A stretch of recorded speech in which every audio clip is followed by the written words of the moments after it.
Hey, what's going on, everyone? How you guys doing today? My name is Matt Jarbo. This is 3 Buck Theater, and we had a very interesting Star Wars related leak just hit the net, I think, last night, and people have been talking about it all day. And that, of course, is the 10 minutes of test footage that leaked out from Star Wars Underworld, which was a show dealing with the rise of the Empire on Coruscant, set between Revenge of the Sith and A New Hope, that was going to be roughly, I believe, 142-minute episodes is what Lucas had originally wanted it to be, and it was going to be more of like kind of an on the ground.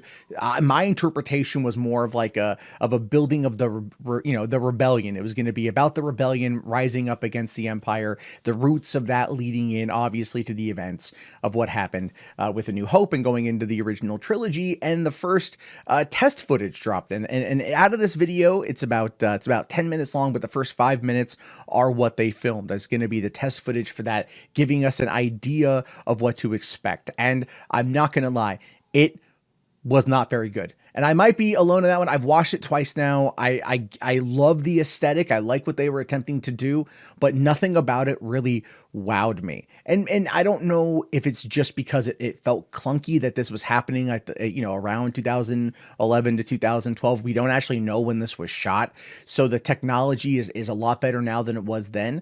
But I just had a lot of issues with what it was that we were seeing. So for one, let me talk about the costumes. The costumes for the stormtroopers looked fantastic. Obviously, Empire era stormtrooper outfits were cool. I really enjoyed that.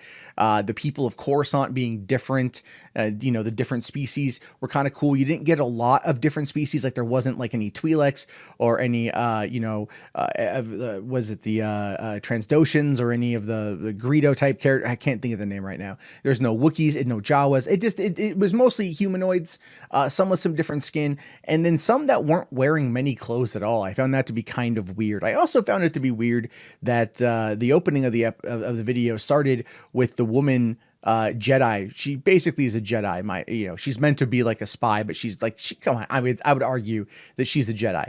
And she, has got high heels on and she's walking through the streets of Coruscant. I'm all, when the hell do you see high heels in Star Wars? Like, it just completely took me out of that entire thing, because high heels does not feel like a Star Wars aesthetic. I'm not saying it's not there, and I'm pretty sure somebody in the comment section will tell me that I'm 100% wrong, and they could pinpoint to what frame and what movie we saw a woman wearing high heels, and that would be fine. But to me, it just felt kind of weird. And even in the behind the scenes photos, when they had her out, she was wearing like a mini skirt. Like, you can see like all the way up. She's got she's got a pair of like shorts on, or what kind of almost like her underwear was visible in that shot, because it's like such like a low cut dress, and it's just like, wait, what the?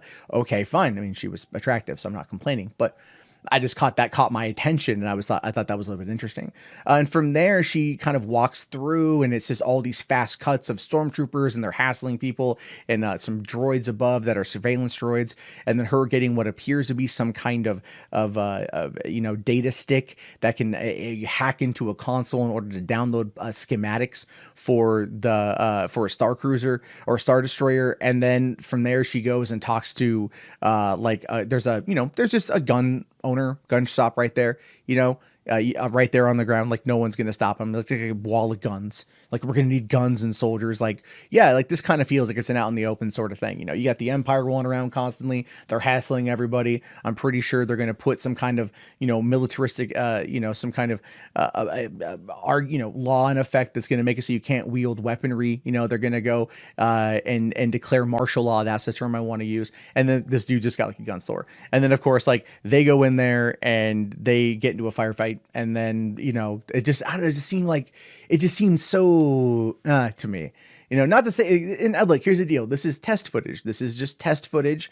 This is just that. It's meant to be. It's just as a proof of concept, and this was going to be what they wanted to work on. And I'm actually glad, because for one, the actress, whose name is Colleen, they say her name on the behind the scenes part, she was like, I couldn't understand her dialogue, really. It was so like low and breathy. I'm like, okay, did you did all the visual effects work and everything else, but did you did you happen to like ADR her dialogue so we could understand it as an audience? Like, that would be kind of cool. And yeah, I don't know, it just felt It felt like it didn't even feel Revenge of the Sith to me. It felt Attack of the Clones to me, is what it felt like in regards to its like CG prowess. And they'd wanted to do this as a TV show, showing us, 142-minute long episodes.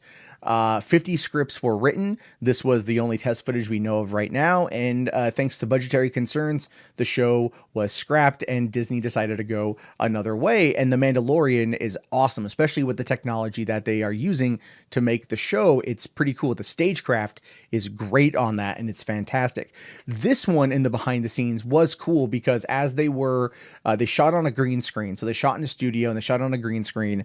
And then they had their video village had, the monitors were up there, and one of them was rocking a previs that could show them what the background would look like as they were coming on in and as what they were shooting against. So they could then see it in real time, how it would look with the actors and the backdrop and mesh it all together. And that is some pretty cool stuff in my opinion.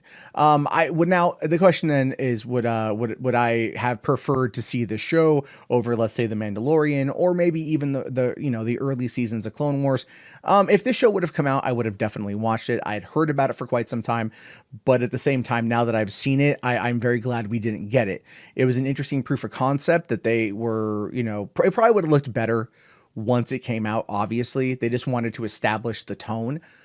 But I don't even think the tone was very good. Like, I don't know. I would have liked there to have been like a solid director coming in and a solid director really kind of like, bringing us into this, but this was also, I think, before the TV renaissance happened, right? This was probably 2010, 2011, as Netflix was just kind of ramping up their streaming and as everything was just kind of coming into this particular, renaissance of television, the new golden age of TV is what I call it. And we're still in it. It's a very long age and we're still in it.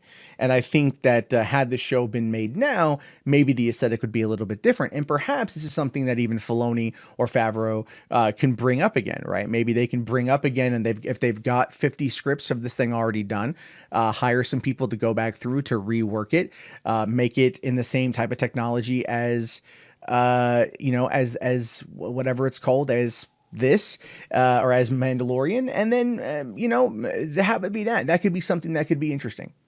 In the meantime, it's fun to look at. It's fun to see it finally, but it's also something that you can see why it didn't go the way that it did, and that's okay.